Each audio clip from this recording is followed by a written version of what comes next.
Ok, amigas y amigos, ya estamos listos para comenzar. Lo primero que quiero hacer es darles a todos la más cordial bienvenida. Vamos a esperar igual unos 2 o 3 minutos más para quienes se están recién conectando.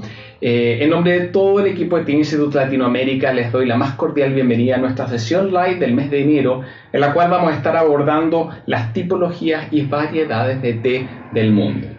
Vamos a estar tratando de abarcar durante los próximos 60 minutos una serie de tópicos que les va a permitir tener claridad acerca de las diferencias que existen entre los distintos tipos de té. Vamos a hablar de un par de conceptos previos, pero básicamente nos vamos a estar enfocando en que ustedes, hacia el final de esta sesión, sepan entender la diferencia que hay desde el punto de vista de los procesos productivos entre todas las tipologías de té que existen, que son 6. Y que además sepan a grandes rasgos también cómo esas diferencias en sus procesos productivos dan lugar a notas de aroma, notas de sabor y características organolépticas, al fin y al cabo, muy diferentes entre las distintas variedades de té que existen a lo largo del mundo, ¿ya? Esperemos unos 2 minutitos más a quienes se estén conectando. Empiezo a dar la bienvenida, veo a algunas personas que, se tienden a conectar siempre a esta sesión. Les comento de que, las respuestas y preguntas vamos a ver si es que alcanzamos al final a irlas respondiendo. Me es muy difícil, como estamos transmitiendo a varias plataformas al mismo tiempo, me cuesta un poco poder ir respondiendo al paso, ¿ya? Pero les aseguro que cada una de las consultas que ustedes puedan tener, las voy a dejar respondidas a través de la misma consulta que queda en la red social, ¿ya? Y de todas formas, si es que me da el tiempo, voy a leerlas al final y voy a tratar de responderlas dentro de la misma sesión. Ahora sí que sí, amigos, ya han pasado 2 minutos y vamos a dar inicio entonces a los contenidos que tenemos preparados para el día de hoy. Nuevamente, mi nombre es Alfredo Bravo y de parte de todo el equipo de Tea Institute Latinoamérica les doy la más cordial bienvenida a nuestra sesión live de este mes de enero. Quiero partir deseándoles a todos un excelente año, que este año venga cargado de cosas positivas. Para nosotros es un año que comienza con muchos retos, con un plan de trabajo increíble, del cual vamos a irles comentando. Hay muchas novedades que van a estar surgiendo durante este año y paso a paso les vamos a ir comentando algunas de ellas, entre nuevos colaboradores que se integran, nuevos cursos que van a estar saliendo próximamente, nuevas modalidades también para poder acceder a ellos y mucho más, ¿ya? Vamos a estar llegando a más países, vamos a estar con nuevos medios de pago, así que se viene una enorme cantidad de contenidos, sorpresas que van a ir viendo a lo largo de los próximos meses. Hoy día nos tiene reunidos acá el análisis de las tipologías y de las variedades de té que existen a nivel mundial.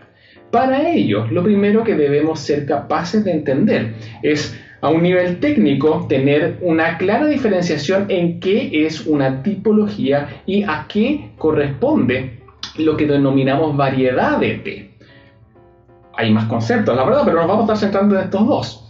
Una tipología, nos estamos refiriendo justamente a un macroproceso productivo que da lugar a un conjunto de tés que tienen una característica organoléptica en términos generales similar, ¿ya? Es decir, una serie de pasos, ¿ya? Que se aplican tras la cosecha de las hojas que dan lugar a que se desarrollan ciertas características en el té. Lo que comúnmente la gente diferencia por colores, como tés blanco, té negro, ¿ya? Tés verdes, oolongs, tés amarillos, ¿ya? Corresponde a tipologías de té. Y quiero hacer énfasis en esto porque es diferente cuando nos estamos refiriendo a variedades de té. El concepto de variedad de té puede tener 2 acepciones muy importantes. La primera de ellas tiende a hacer alusión a la planta del té que se está utilizando, ¿ya? Muchas veces hay un par de conceptos que tienen que ver con el genoma de la planta y se diferencia el concepto de cultivar, o a veces más llamado varietal, con el concepto de variedad de la planta del té. Cuando estamos hablando de una variedad de la planta del té, cuando estamos hablando de cultivar, análogamente es lo mismo. Solamente la diferencia viene dada en que una variedad de la planta del té es algo que ha surgido de forma natural a través del tiempo. Genomas, es decir, características de una planta, de una semilla, que justamente posee algunos elementos diferenciadores que han sido resultado de procesos de mutaciones que van ocurriendo de forma natural a lo largo del tiempo, es decir, plantas obtenidas a través de cruzas espontáneas, de cruzas naturales, a diferencia de lo que es un cultivar en donde tenemos bueno, no quiero utilizar lo mismo, pero es un subtipo ¿ya? de subespecie de planta del té, es un tipo de planta de té que se obtiene a través de cruzas elaboradas por las personas para obtener una planta desde el punto de vista de su ADN que posea ciertas características, ciertas resistencias que se esperan para algún lugar determinado donde se planee plantar. Así que tenemos esos dos conceptos, en primer lugar, de variedad de planta del té y de cultivar. Pero sin embargo, lo que nos queremos referir aquí en la presentación es tipologías y variedades. Nos estamos yendo a analizar finalmente al producto que resulta tras la aplicación de un proceso productivo. Y desde ese punto de vista, la variedad de té, ojo, no variedad de planta de té, sino que la variedad de té va a corresponder a una subcategorización de estas tipologías que se deben y que son resultados de la aplicación de procesos productivos más específicos, que son un subconjunto, por así llamarlo, del proceso productivo general que tiene una tipología. ¿A qué me refiero con esto para especificarlo? Por ejemplo, si nosotros estamos produciendo un té verde, ese té verde en términos generales va a tener ciertas características que tiene que cumplir para que sea té verde, características que son logradas a través de la aplicación de ciertas etapas de forma posterior a su cosecha. Sin embargo, dentro del mundo de los tés verdes que podemos obtener a través de la aplicación de esos pasos de producción, diferentes alternativas que podemos ir tomando en las distintas etapas pueden dar lugar a que se desarrollen distintas variedades de tés verdes. Existen cientos, si es que no miles de variedades de tés verdes. Van a depender del tipo de planta que estén utilizando y de características muy específicas del proceso productivo. Dependiendo si lo vamos a secar con qué alternativa, dependiendo de cómo lo vamos a fijar, dependiendo si lo marchitamos o no lo marchitamos. Bueno, eso va a dar lugar a distintos tipos de tés verdes que van a poseer características organolépticas muy diferentes entre sí. Y ese resultado ¿ya? de aplicación de procesos productivos más específicos es lo que conocemos comúnmente como variedad de té. Y en este caso, para el ejemplo, variedades de té verde. Por lo tanto, dentro del mundo de las tipologías de té tenemos las tipologías y variedades, y una tipología de té puede tener muchas variedades que la representen. Un té verde podemos tener distintas variedades de tés verdes, por ejemplo, Yokuro, Matcha, podemos tener también Sencha, Tencha, Bancha, Genmaicha, solamente hablando de tés, por ejemplo, de Japón, o tés como Biloshun, tés como bueno, no Tio Wanjin no, pero en este caso otros tés, por ejemplo, como el Longjing, y bueno, cualquier tipo de té verde que ustedes se puedan imaginar, son variedades de té verde y todos corresponden a una misma tipología, ¿ya?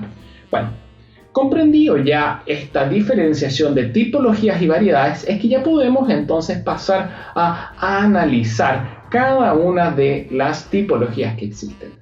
El objetivo de esta sesión es que a grandes rasgos ustedes aprendan cuáles son las características que poseen cada una de estas tipologías. Vamos a estarnos refiriendo también a algunas de las variedades más representativas que existen y también vamos a estar hablando acerca de las características sensoriales, es decir, las características organolépticas que podemos percibir a partir de estas tipologías en distintos lugares del mundo. Cuando hablamos de características organolépticas, nos estamos refiriendo a todo aquello que puede ser captado a partir de nuestros sentidos: aromas, intensidades, gustos básicos, notas de sabor en boca, sensaciones táctiles, hasta cómo suena y cómo se ve un té corresponde a una característica organoléptica. Y vamos a partir justamente, tal como aparece aquí en la presentación, por el mundo de los tés blancos. ¿Cuál es la gran característica que posee un té blanco desde el punto de vista de su proceso productivo, amigos? Quizás alguno de ustedes ya sepa esto, o quizás no. Bueno, la idea es justamente tratar de ir cubriendo justamente esos conocimientos que ustedes puedan tener a través de estas sesiones. Un té blanco, para que tengan conocimiento, es aquel té que sufre un mínimo procesamiento tras ser cosechado. Es decir, es un té que desde el punto de vista de su proceso productivo apenas se procesa, prácticamente se deja solo al sol para que se marchite y para que se vaya secando al mismo tiempo. Es un té que no se somete a procesos de enrulado, es decir, no se busca dar forma, no se le aplican procesos de oxidación forzados ni nada adicional. Solamente lo que hacemos, por lo tanto, es cosechar sus hojas, que por lo general consideran las mejores partes de la planta del té, cosechadas en los mejores momentos del año, es decir, las primeras cosechas, por lo general, que son aquellas que obtienen las mejores partes de la planta y los mayores contenidos también de antioxidantes. Es por esto que al mundo de los tés blancos, cuando son de buena calidad, se les asocia por lo general una enorme cantidad de beneficios asociados a los tipos de antioxidantes que poseen, beneficios mayoritariamente de largo plazo. Sin embargo, desde el punto de vista de su proceso productivo, como les mencionaba, son solamente tés que apenas se procesan. Sufren un leve, no un leve marchitado, un marchitado bastante intenso que va secando también el té. El té es dejado al sol derechamente, se cosecha, se deja al sol y este marchitado lo que provoca es que vaya disminuyendo los niveles de agua que están presentes en cada una de las células que componen estas hojas y brotes. ¿Y esto qué provoca como resultado? Una concentración de todos los aceites aromáticos que están presentes en el té. Esta pérdida de agua va a provocar esta concentración que a la larga se va a estar traduciendo también en un mayor dulzor. El hecho de que el té blanco no se someta a ningún otro tipo de proceso productivo provoca de que este té pueda estar sujeto a sufrir algún grado de oxidación. La oxidación, para quienes no lo tengan claro, imagínense si tienen una manzana en la mano y ustedes la cortan con un cuchillo y van a darse cuenta que a los pocos minutos comienza a oscurecerse. Bueno, este oscurecimiento ocurre justamente porque una enzima dentro de la manzana, al interactuar con el oxígeno circundante, provoca una serie de reacciones en cadena en donde los antioxidantes presentes en la manzana comienzan a interactuar y a transformarse en otro tipo de compuestos. Algo similar ocurre en el mundo del té. Y para el caso de los tés blancos, esta acción oxidativa ocurre a través de una enzima que está presente en los tés que se denomina polifenol oxidasa y que naturalmente para el caso de los tés blancos, en aquellas partes donde sufrieron roturas durante la cosecha, el hecho de estar expuestas al sol provoca que de forma natural se inicie un proceso muy suave de oxidación en la medida que va ocurriendo al mismo tiempo el marchitado y el secado. ¿Y esto qué provoca? De que alguna de sus hojitas pueda oscurecerse un poco. Sin embargo, un té blanco de buena calidad mayoritariamente va a ver sus hojas de color verdosa. Algunas de ellas van a estar café y es esperable que sea así. Sin embargo, si el día de mañana ustedes se encuentran frente a un té blanco que ven puros palos y hojas oscuras, lo más probable es que se trate de un té blanco de mala calidad, de mala cosecha y que haya sido sometido a un proceso de elaboración muy poco cuidadoso y que va a redundar en un té que no va a necesariamente tener las características de aroma y sabor que se esperan de un té blanco y por supuesto va a ser muy diferente también en cuanto a los contenidos de antioxidantes y a los beneficios que nos pueda reportar. Tal como se ve aquí en la imagen, ustedes debiesen siempre tener presente que un té blanco debiese verse así, mayoritariamente verdoso. Ojo, siempre y cuando estemos frente a tés blancos que estén elaborados en base a hojas y brotes. Hay algunos que únicamente se elaboran en base a brotes y se ven totalmente blanquecinos, ¿ya? Resumiendo, desde el punto de vista del proceso productivo, un té blanco es aquel entonces que se cosecha, se marchita y se seca al sol durante un periodo que va desde las 15 hasta las 20 horas aproximadamente, ¿ya? Entre 15 y 20 horas se deja así a la intemperie para que sufra todos estos cambios y alcance el nivel de secado que permite justamente que el té ya pueda ser infusionado. Esto es entre un 2 y un 3% aproximadamente. Desde el punto de vista de las características organolépticas, de forma consistente esta concentración de químicos que ocurre producto de la eliminación del agua durante la etapa de marchitado, ¿esto qué provoca? Que en términos generales un té blanco se caracterice por ser un té dulce, amigas y amigos. Un té que redunda en aromas florales, en aromas también en algunos casos frutales como almíbar. Es posible también encontrar notas a miel. Hay algunos tés blancos que, la verdad, dependiendo de qué tan bien puedan estar procesados, pueden denotar algunas notas un poco no esperadas, pero que a veces se presentan igual. Pueden presentar algo de amargor en la medida que utilicemos agua demasiado caliente quizás. Pueden también en algunos casos presentarse un poco más toscos, con notas un poco más tostadas o incluso quemadas. Generalmente este tipo de notas va a estar denotando procesos productivos o momentos de cosecha no los mejores, ¿ya? Siempre se espera de que un té blanco pueda ser elaborado a partir de las primeras cosechas, pero ojo, tú puedes elaborar técnicamente y teóricamente un té blanco a partir de cualquier hoja que tú recolectas en cualquier momento del año. Sin embargo, la calidad y los tipos de notas puede variar muchísimo, básicamente porque todas esas características aromáticas y delicadas que tiene un té blanco, esas notas florales y frutales, se ven por un lado al marchitado, pero también se debe al alto contenido de brotes que en términos proporcionales por lo general existen en las primeras cosechas, y los brotes le dan una característica muy floral por lo general a la gran mayoría de tés blancos.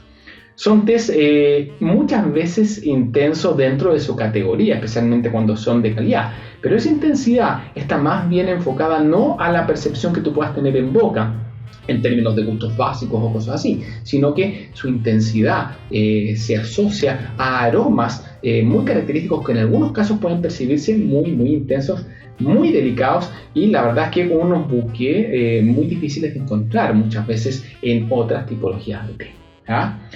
En términos sensoriales pueden llegar a ser bastante complejos. Por lo general, la gran mayoría de tés blancos al día de hoy se siguen produciendo en China. China fue siempre la cuna de los tés blancos. Sin embargo, hoy día, por la fama que han adquirido a nivel mundial, la verdad es que hay muchos otros lugares, muchos otros países y zonas productoras que se han empezado a dedicar también a la producción de tés blancos. Se destaca, por ejemplo, los tés blancos que han sido desarrollados en Kenia, en Sri Lanka, ya recientemente en Sri Lanka, que son bastante parecidos a los tés blancos chinos. A diferencia un poco de los tés blancos que se desarrollan en zonas de India como Darjeeling o en zonas bajas también como Assam, que han empezado a ver también. Básicamente porque cada una de estas distintas zonas productoras, sumado al hecho de tener procesos productivos que pueden ser similares para producir un té blanco, poseen algunos otros elementos que provocan que finalmente los aromas y sabores también sean diferentes. Dentro de las variables que definen el carácter de un té, el proceso productivo es una de ellas, pero no es la única. Variables asociadas a todas las variables ambientales que están presentes en el desarrollo de una planta y en su crecimiento, así como también características específicas del genoma de la planta que se esté utilizando, de la variedad de la planta del té o del cultivar que se esté empleando, bueno, va a también redundar a que puedan existir diferencias organolépticas, y es por ello de que tés blancos de distintas zonas del mundo, asociados a esos otros factores ajenos al proceso productivo, van a provocar de que, si bien haya unos elementos base que debiesen mantenerse más o menos homogéneos en cuanto a los tipos de notas, van igualmente a denotar diferencias y van a dar lugar a variedades específicas que pueden percibirse en algunos casos con algunos elementos muy característicos originarios de la zona de producción. La gran mayoría de los tés blancos que se producen en China se producen en una zona que se llama Fujian. Es una provincia hermosa, amigas y amigos, la cuna del té. La gran mayoría de los tés blancos, los más antiguos, se producen en esta zona y por lo general sus tés blancos son más bien, los podemos diferenciar en dos grandes como subvariedades. Aquellos tés blancos que son elaborados en bases a hojas y brotes, como el que estamos viendo en la imagen, y tés blancos que son elaborados únicamente en base a brotes nuevos, ¿ya? A brotes sin abrir. Los brotes en realidad son justamente hojitas en desarrollo que no han alcanzado a abrirse. Hay algunos casos que podemos tener brotes semiabiertos, ¿ya? Y también son considerados brotes, también son muy altos en antioxidantes. Pero por lo general, los tés blancos consideran entonces brotes y hojas o solamente hojas. La gran mayoría entonces de estos tés blancos hoy día siguen proveniendo de China. Los más famosos y los más caros absolutamente provienen de China hoy en día, ¿ya? Bueno, vamos a continuar con la siguiente tipología. Vamos a analizar al unísono los tés verdes y los tés amarillos. Básicamente los tés amarillos son como una subcategoría dentro de los tés verdes. Hay un pequeño proceso productivo adicional que se suma para dar lugar a los tés amarillos, pero básicamente es casi lo mismo que un té verde. Un té verde, amigas y amigos, la mayor diferencia, aquel elemento que lo diferencia absolutamente de todo el resto de tipologías, es que es un té que no sufre nada de oxidación, o que más bien se trata de forma tal de que se minimice al máximo cualquier atisbo de oxidación que pudiese sufrir. ¿Por qué? Porque lo que se busca en un té verde es que mantenga casi intacto el contenido original de antioxidantes que está presente en la planta cuando ésta está plantada, cuando aún no ha sido cosechada. Es por ello de que los tés blancos, tras ser cosechados, rápidamente son sometidos a un proceso de aplicación de calor que se denomina fijación. Este proceso de fijación lo que hace es justamente dar un golpe de calor a través de distintas técnicas que existen, pero que a la larga este golpe de calor va a provocar una inhibición de la enzima que provoca justamente la oxidación. Es esta enzima que gatilla a través del contacto con el oxígeno que los antioxidantes comiencen a transformarse en otros elementos, ¿ya? Por lo general, esos otros elementos son otros antioxidantes, pero además se produce una serie de reacciones en cadena que transforman muchos de los elementos aromáticos, y todo lo que ustedes se pueden imaginar que está dentro de una planta del té se transforma a través de la oxidación, ¿ya? Un té verde, por lo tanto, se somete tras la cosecha rápidamente a un proceso de fijación que a la larga inhibe entonces la acción justamente de la enzima polifenol oxidasa, evitando de que, a pesar de que tú puedas romper completamente esas hojas, luego no se van a oxidar, ¿ya? Es por eso que se mantienen verdes, es por eso que se le llama té verde, porque siempre sus hojitas se van a mantener con un color verde intenso, provocado justamente por la inhibición de esta enzima. Hay que tener muy presente de que la técnica que se pueda emplear para la fijación de un té verde es determinante para los tipos de notas aromáticas que pueden llegar a desarrollar. Justamente asociado aquí al punto número 2 de características sensoriales, es clave tener en consideración justamente este elemento, la fijación, porque básicamente encontramos dos grandes líneas de características organolépticas en los tés verdes. Encontramos los tés verdes más bien de estilo chino y los tés verdes de estilo japonés. La gran diferencia que poseen estos dos estilos de elaboración es que los tés verdes chinos se elaboran a partir de una fijación lenta, relativamente lenta en comparación a los tés verdes japoneses. Dura un par de minutos, pero se somete a fijación a través de la aplicación de calor seco. Este calor seco muchas veces es en un wok directamente, pero en algunos otros casos se utiliza una especie de tinajas que son calentadas por debajo y el té va moviéndose por un par de minutos. Pero lo más tradicional es la utilización de woks. Imagínense un wok donde con mano o justamente a través de alguna máquina se va simulando un movimiento como que lo fueras como tostando, así moviendo con tus manos. ¿Y eso qué provoca? La inhibición de esta enzima, ¿ya? La inhibición de esta enzima va a dar lugar que a través de esta técnica de elaboración de calor seco, de aplicación de calor seco, los tés verdes de origen chino van a dar lugar a características organolépticas en algunos casos similares a las que poseen los tés blancos. Es decir, van a tender a ser tés aromáticos, más bien florales y dulces, ¿ya? Ojo que hay algunas diferencias, pero por lo general los tés verdes de alta gama van a tener bastantes similitudes con los tés blancos en cuanto a los tipos de notas en términos generales que desarrollan, a diferencia de lo que ocurre con los tés verdes de origen japonés. Los tés verdes de origen japonés se fijan a través de la aplicación de calor húmedo, a través de la inyección de vapor hirviendo pero muy caliente durante unos segundos que no sobrepasan por lo general los 80 segundos, desde los 20 segundos hasta los 80 segundos. ¿Qué provoca esto? Esto provoca una rápida inhibición, pero mantiene intacto por la corta duración, mantiene intacto otros contenidos que tienen los tés verdes. Y esto va a provocar, además, de que las características organolépticas que van a desarrollar también van a ser diferentes. Los tés verdes japoneses, producto justamente de los cultivares y en gran medida asociados a este proceso de fijación con vapor, gatillan que posean características más intensas, sabores más vegetales, no florales, sino que derechamente aromas y sabores vegetales, sabores a pasto. En algunos casos también son capaces de desarrollar notas algo cremosas, notas incluso animales y marinas, ¿ya? No a todo el mundo le gustan los tés verdes japoneses, son más intensos en términos generales en comparación a los tés verdes chinos que tienden a ser más delicados. Sin embargo, tienen diferencias también en los tipos de químicos que poseen cada uno de ellos, ¿ya? Los procesos de los tés verdes japoneses han sido desarrollados para tratar de maximizar el contenido de químicos beneficiosos para la salud, ¿ya? Se cuidan justamente mucho de los químicos que están presentes en altas concentraciones en la planta original a través de procesos productivos que gatillan de que los tés verdes japoneses lleguen a ser más caros porque son más cuidadosos en su proceso de elaboración. Requieren más cuidado y requieren varias etapas adicionales, ¿ya? Sin embargo, entonces tenemos que tener muy presente que en ambos casos los tés verdes son tés que se fijan para inhibir la oxidación y de esta forma se mantienen verdecitos.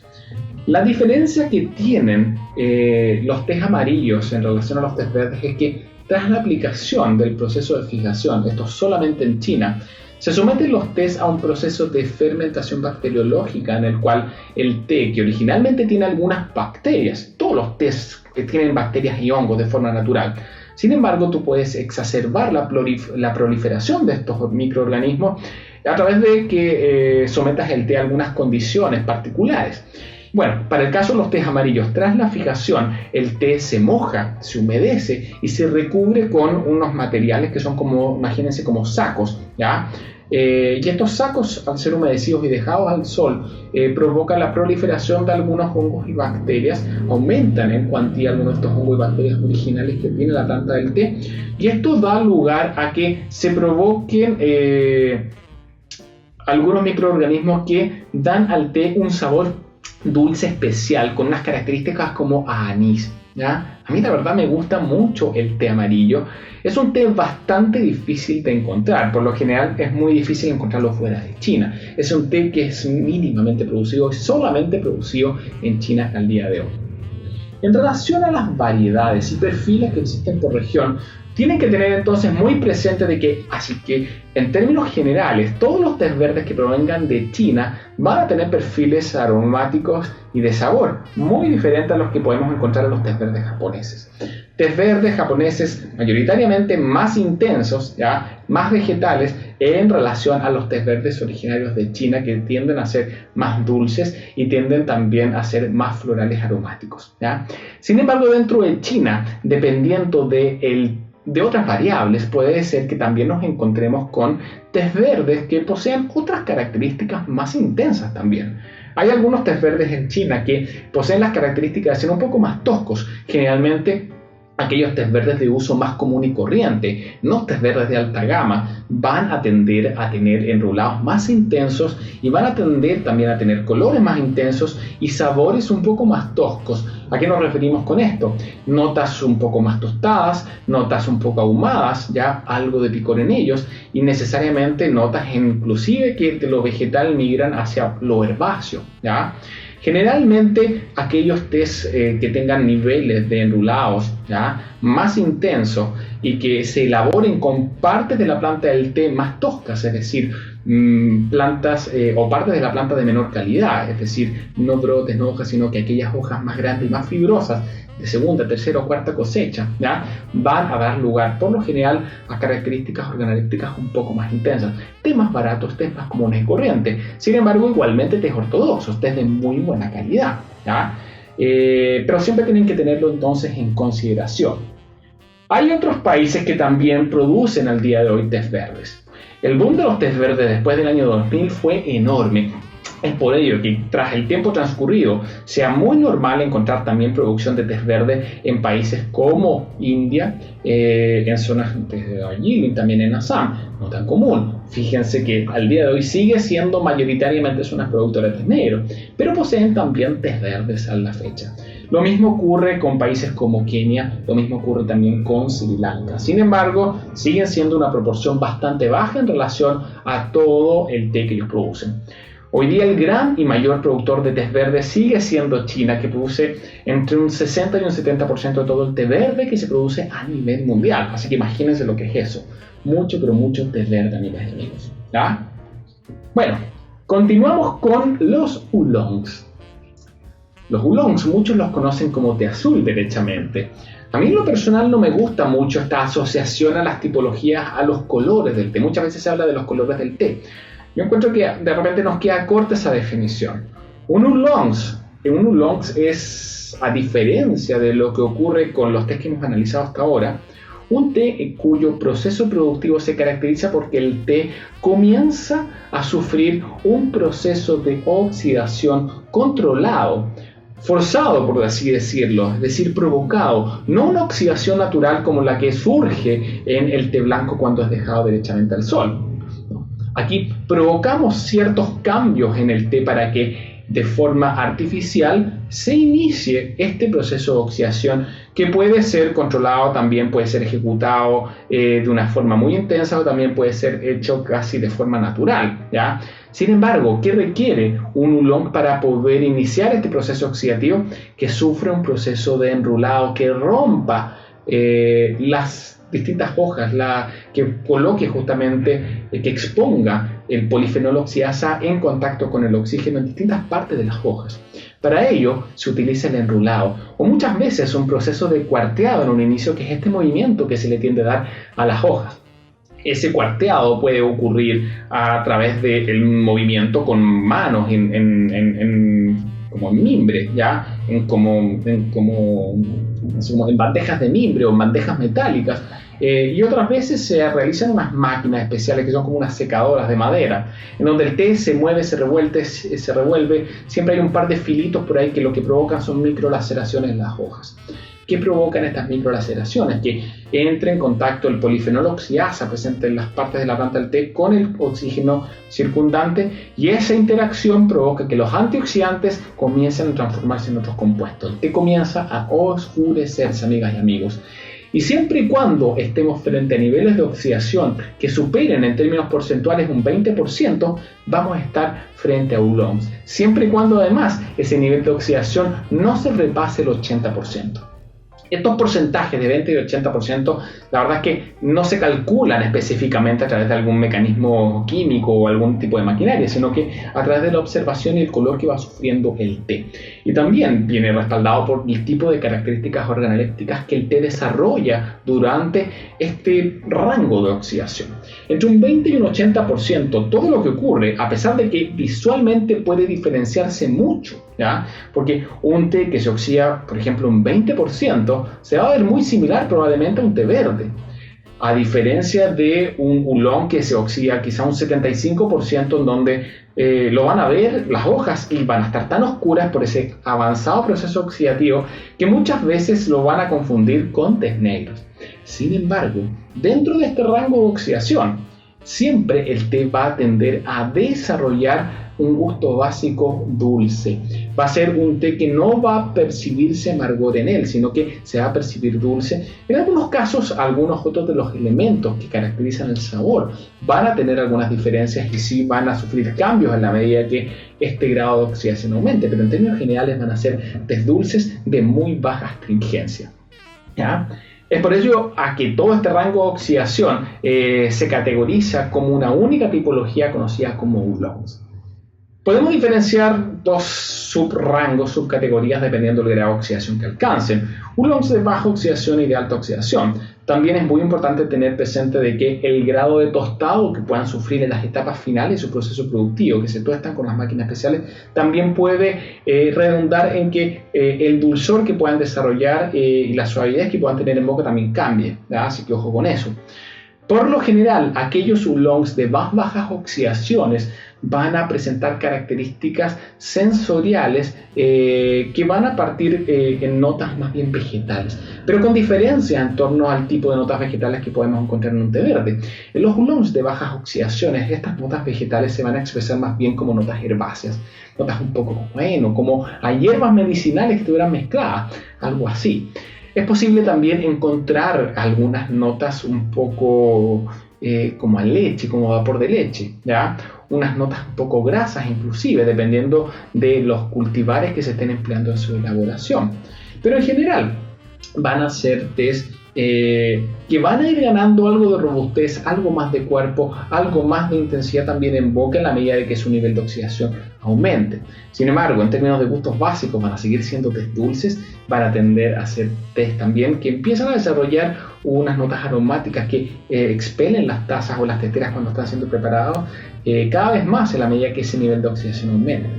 Cuando estamos frente a niveles de oxidación sobre un 50%, es decir, oolongs más oscuros, por lo general, el tipo de notas que empiezan a desarrollar comienzan a tender a parecerse un poco hacia las notas que comienzan a desarrollar los tés negros, ojo, en términos aromáticos, es decir, comienzan a desarrollar algo de notas más dulces, más frutosas y también algo de notas maderas comienzan a aparecer, específicamente sobre el 65-70% de oxidación.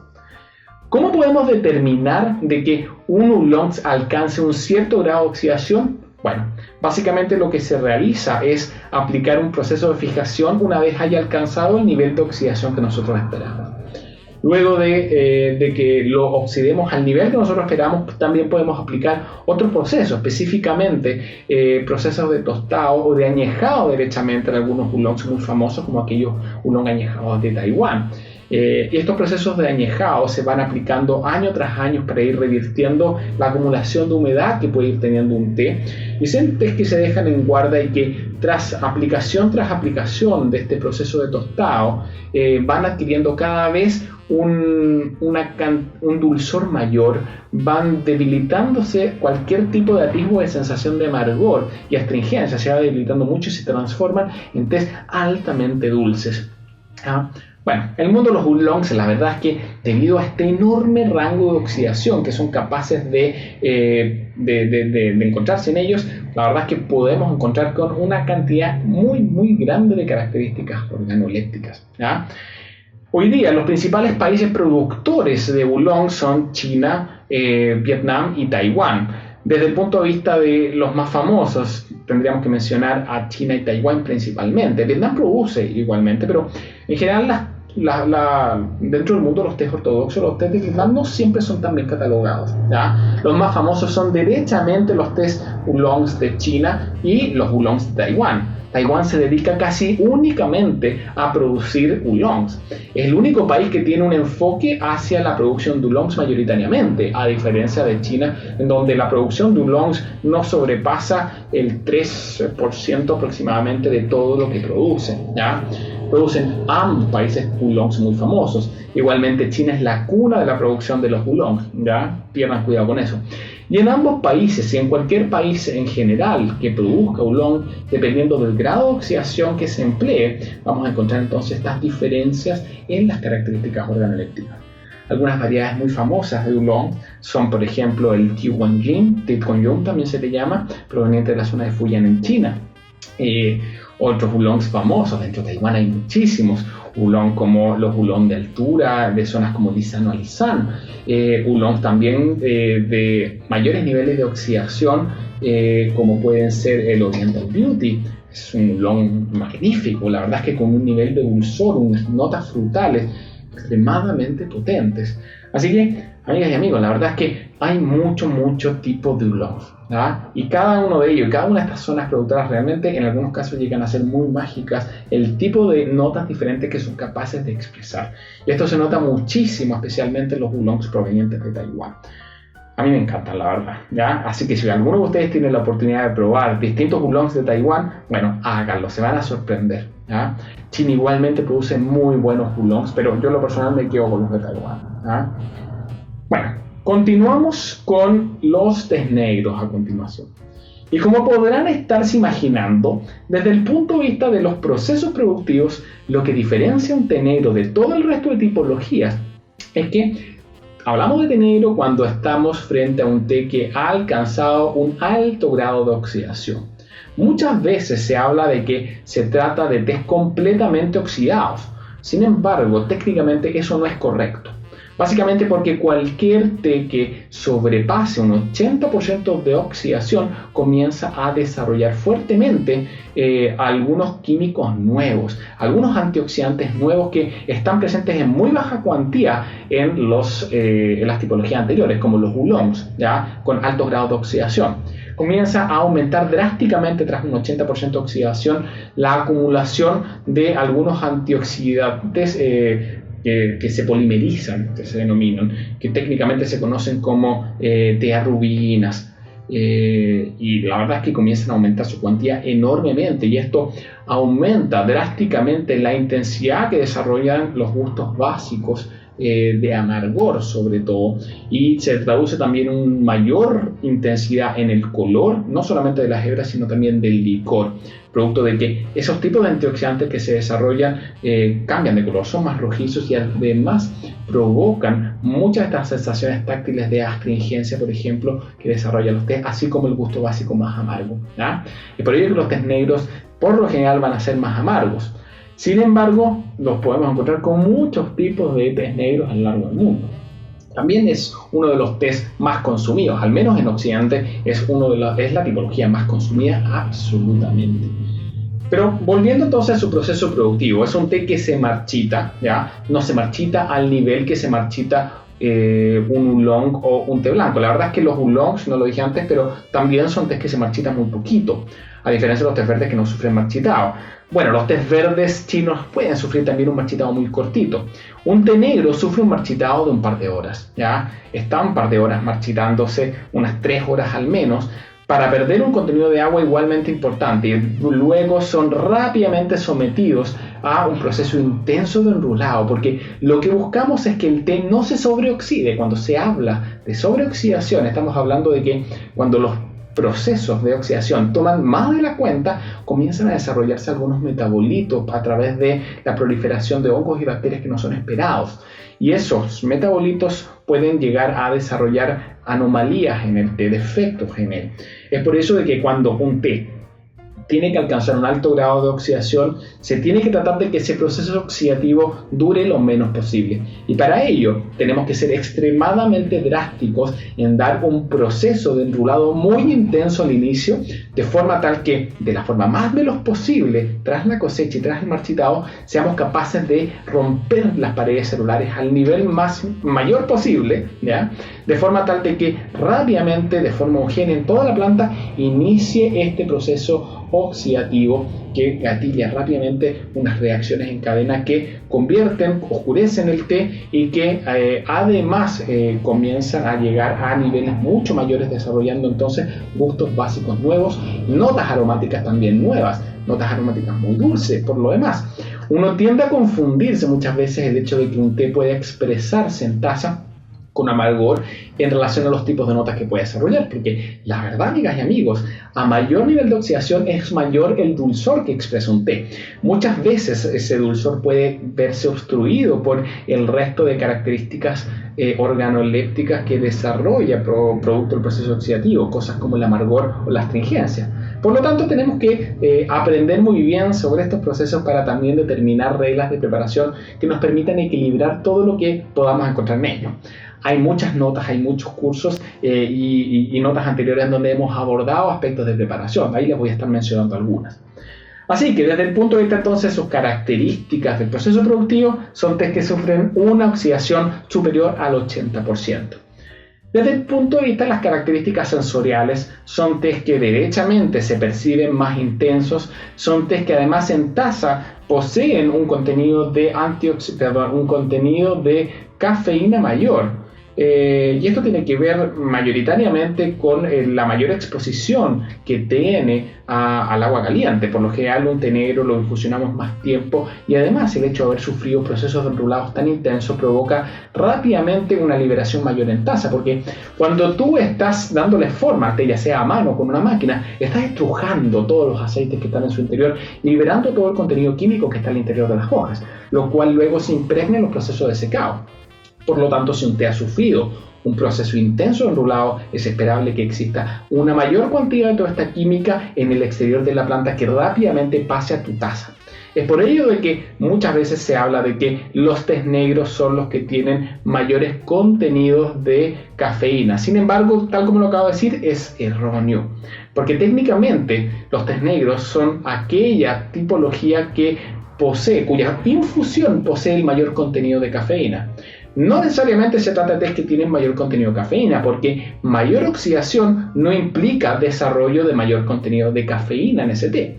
Sin embargo, ya va a haber una mayor liberación en taza, porque si analizamos las hojas de un té verde y de un té negro, lo más probable es que el contenido de cafeína no difiera mucho, a menos que sean cultivares diferentes. Sin embargo, el hecho de que haya un mayor contenido de cafeína se debe a los enrulados más intensos y al mayor tiempo de infusión que los dejamos, ¿ya?, para poder tomarlo.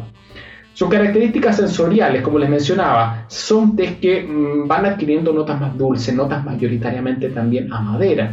Pero también nos vamos a encontrar con perfiles diferentes dependiendo del país productor. Por lo general, los tés negros que provienen de China van a tender a ser algo más suaves que los tés negros que estamos más acostumbrados nosotros en Occidente, que son mayoritariamente más intensos y más amargos. ¿Por qué? Porque en China se utiliza una etapa al final del proceso productivo, que es el tostar el té negro. Y este tostado del té negro, que se aplica inmediatamente tras el secado, reduce, y ojo, baja también el contenido de cafeína, pero además reduce sensaciones táctiles como la astringencia y disminuye también el amargor.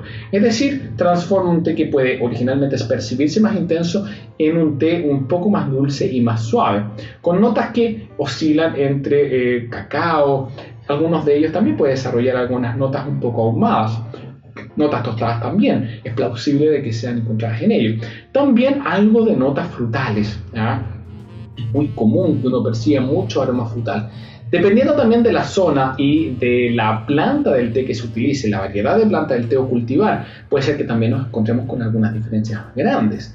Tés provenientes, por ejemplo, tés negros provenientes de la zona de Yunnan, que se conocen como los tés dorados de Yunnan. Indiferentemente de la calidad que posean, siempre el hecho de estar elaborados con una subespecie diferente y el hecho también de tener unos contenidos de brotes oxidados va a provocar de que posean algunas notas un poquito ahumadas, unas notas bien especiales y diferentes, notas terrosas, ¿ya? Bastante terrosas. Es muy diferente un té negro que proviene de la provincia de Yunnan de los tés negros de cualquier otra parte del mundo, amigas y amigos. Es muy claro y marcado ese perfil de diferencia. Si nos vamos ahora a otros importantes países productores, también encontramos muchas diferencias entre el mundo del té negro. El té negro al cual estamos habitualmente acostumbrados son tés negros de zonas bajas en donde se percibe con mucha intensidad el amargor, pero también, ojo, notas dulces cuando estamos hablando frente de tés ortodoxos. Por lo general, los tés negros que provienen de zonas de India como Assam, que es la mayor zona productora de India, van a ser tés intensos, van a ser tés maltosos, ¿ya?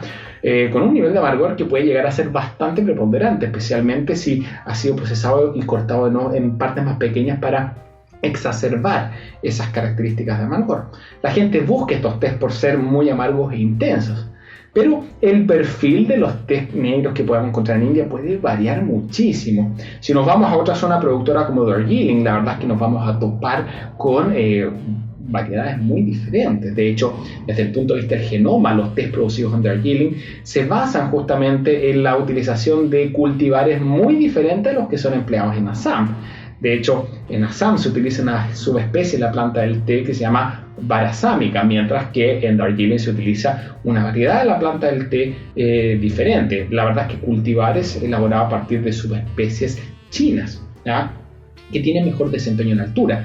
Pero esto redunda en que, a pesar de poseer características como la que tiene cualquier té negro, como tener amargor, tener también mucha pungencia, que es un picor que queda en boca, e intensidad, nos otorga también notas muy diferentes a la otra zona productora. Los tés negros de Darjeeling tienden a ser tés muy frescos, muy florales, ¿ya?, y que también son capaces de desarrollar notas frutosas en algunas de sus cosechas. En algunos casos hay algunos tipos que desarrollan en una segunda cosecha unas notas a uva moscatel muy famosas, ¿ya?, tés como single state famosos como el Margaret's Hope.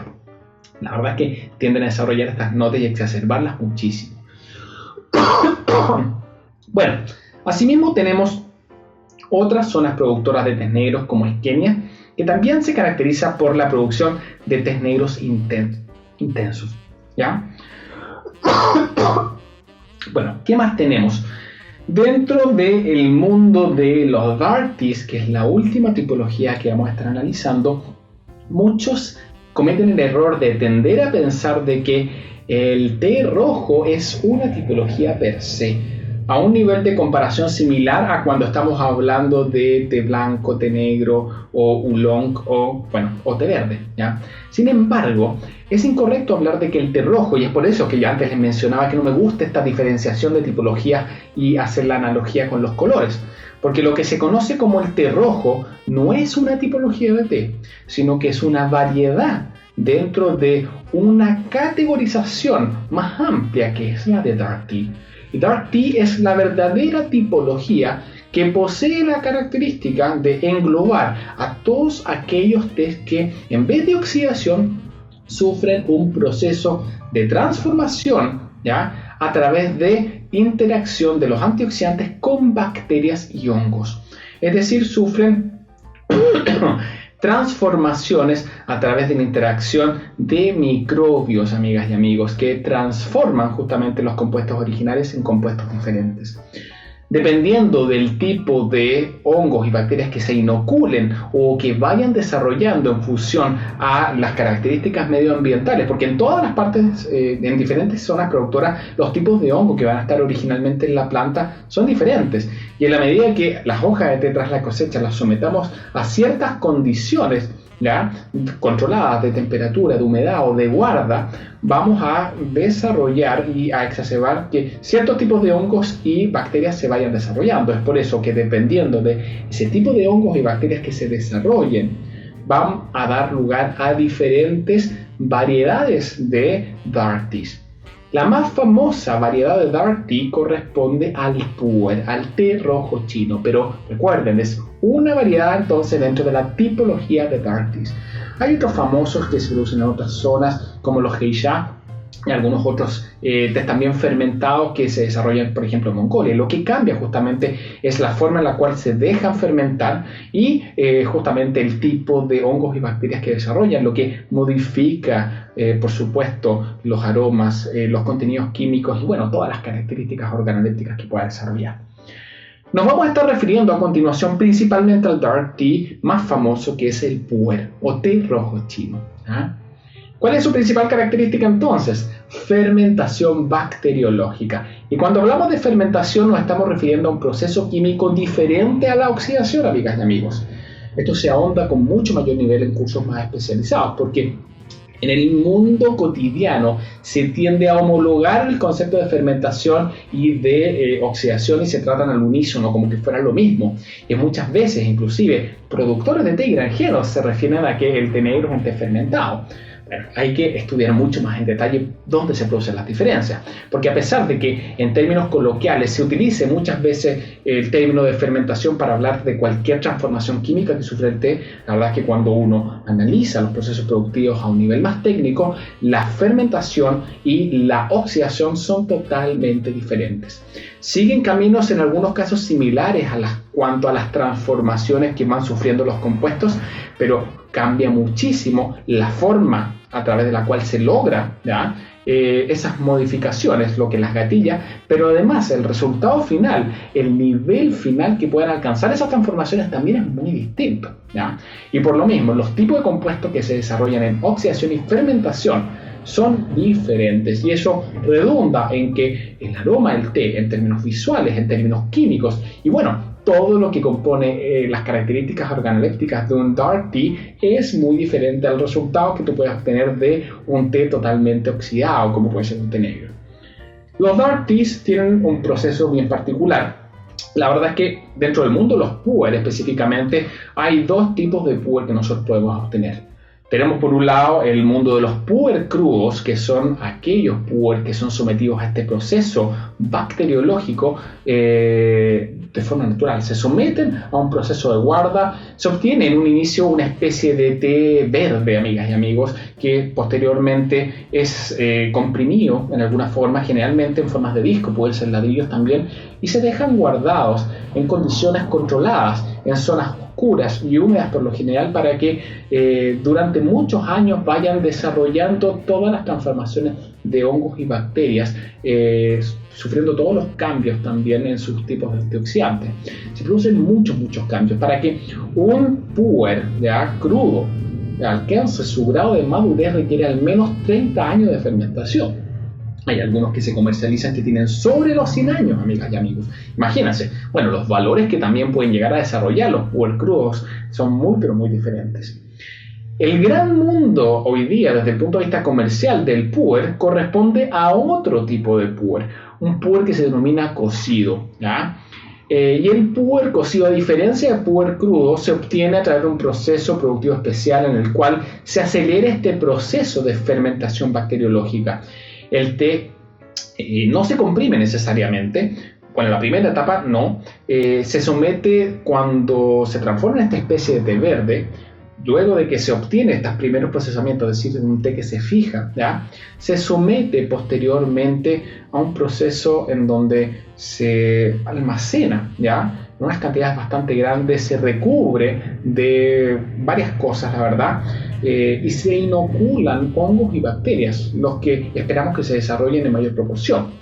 Hay varios hongos y bacterias que desarrollan mayoritariamente el puer, y el hecho de inocularlos artificialmente, de agregar esos hongos y bacterias, va a facilitar que esa proliferación aumente en la cantidad que va desarrollándose.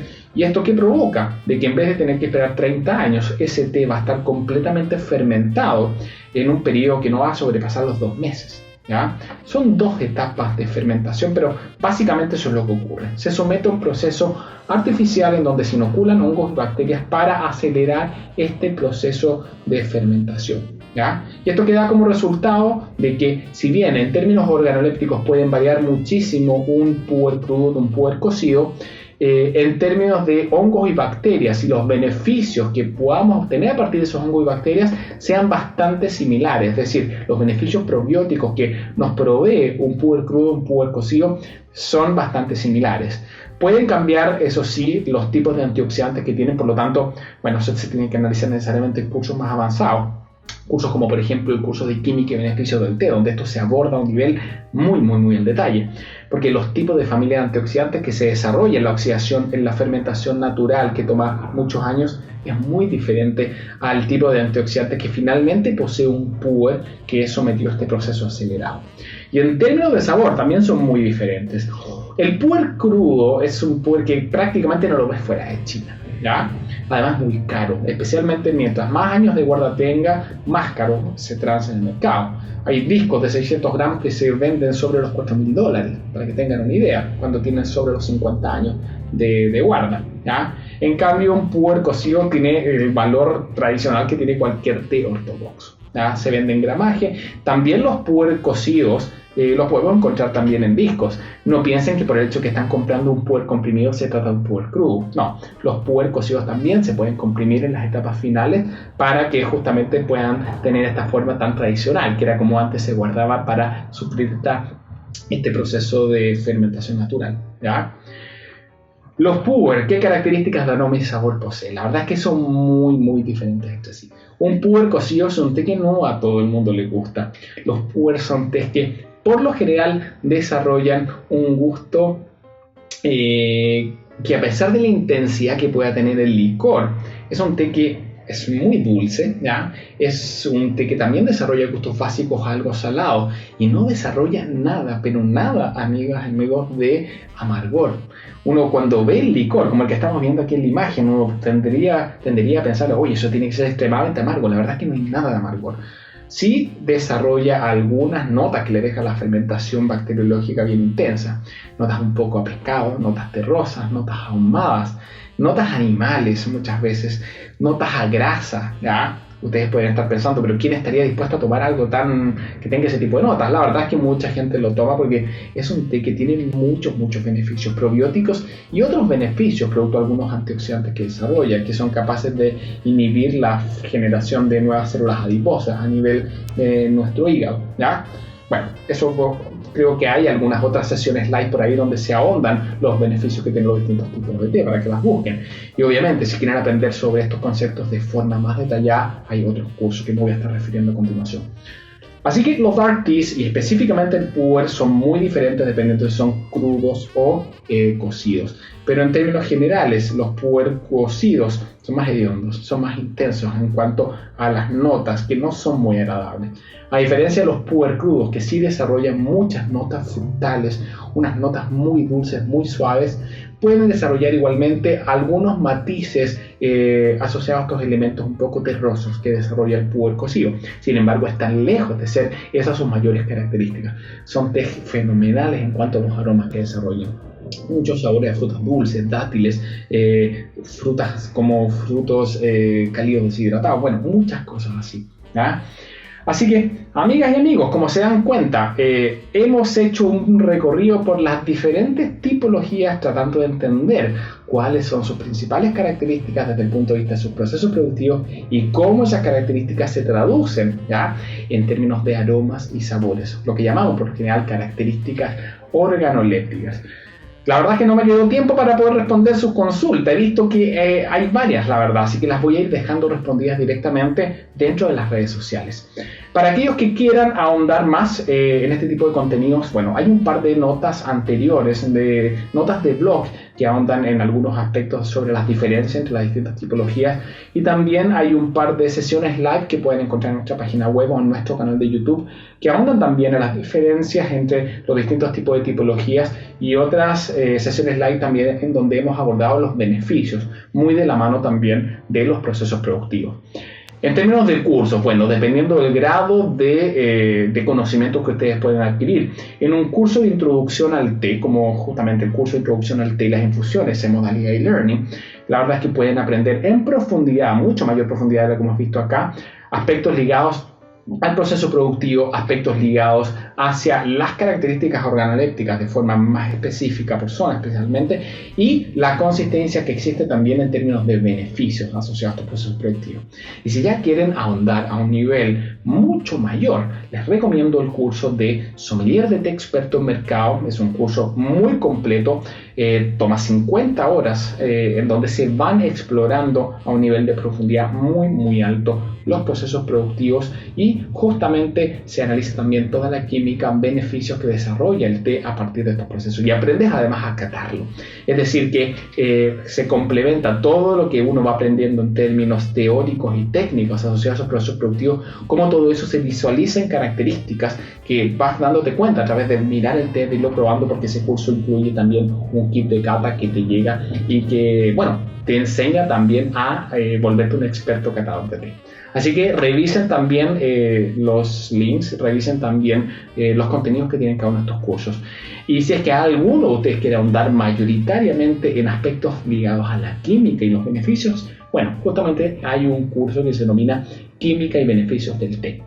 Es un curso que dura cerca de 6 horas aproximadamente, y que es un compendio de análisis de más de 2 años que nos tomó el poder analizar todos los últimos papers y publicaciones de forma tal de poder tener una idea muy clara sobre los contenidos reales que tiene el té, cómo podemos verdaderamente analizar resultados de estudios sobre té y el estado del arte más avanzado probablemente que al día de hoy existe en cuanto a la química y los beneficios asociados a las distintas transformaciones bioquímicas que sufren las distintas tipologías asociadas a sus procesos productivos. Así que no dejen de verlo, pueden revisar los contenidos, pueden ver una vista previa de cada uno de los cursos, así que ingresen a la página www.teainstitute.cl y bueno, vayan explorando justamente cuáles son los distintos cursos. Pueden ver también los contenidos clase a clase de cada uno de ellos, y en algunos cursos también pueden ver una vista previa para que tengan una idea de cómo se van ejecutando, ¿ya?